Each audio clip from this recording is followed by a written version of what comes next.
Psychological first aid is a tool you can use to prevent harmful actions, but it isn't debriefing or therapy. The purpose of psychological first aid is to create and sustain an environment of safety, calming, connectedness, self-efficacy or empowerment, and hope. The techniques for psychological first aid are easy to learn and increase your chances for successfully engaging with callers that are experiencing high levels of stress and may be having trouble functioning in adaptive and healthy ways.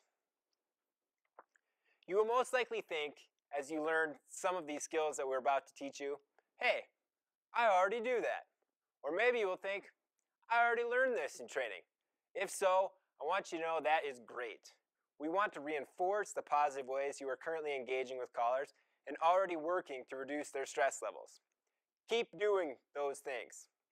An important part to know for you is that in some ways, you may already be doing all you can to help that caller with their stress reactions exactly where that caller is. Psychological first aid consists of 9 actions that we will teach you one at a time. It's important to note these actions do not have an order. You may jump around from the first to the fourth to the third action. Think of these actions as a set of skills to practice and apply. We teach these skills in a format called the window pane. In your handout, you will see a blank window pane similar to the one I have here. Corresponding to each of the 9 skills will be a simple drawing. The idea behind this teaching technique is to connect the creative aspect of your brain with the logical part of your brain that's learning the content. This strategy weaves the learning across both sides of your brain and improves your ability to remember the content.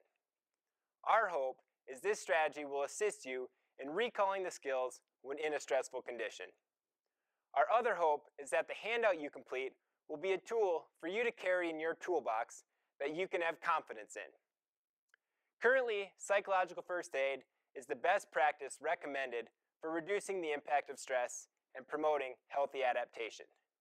So when you are practicing these skills, you can have confidence that you are doing your best to assist the caller.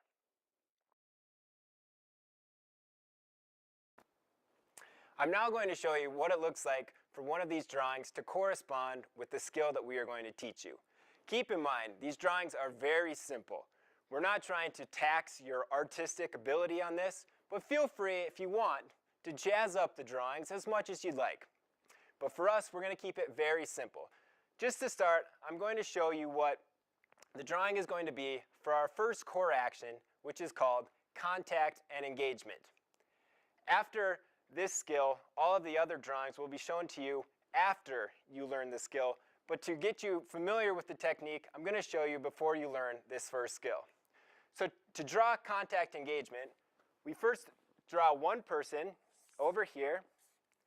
Keeping in mind, we're keeping it very simple.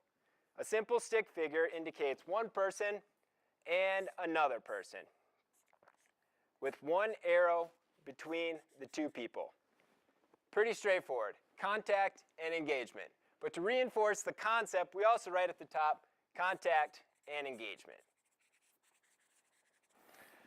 That's all there is to it. From here on out, all of the rest of the drawings will be shown to you after you learn the skill.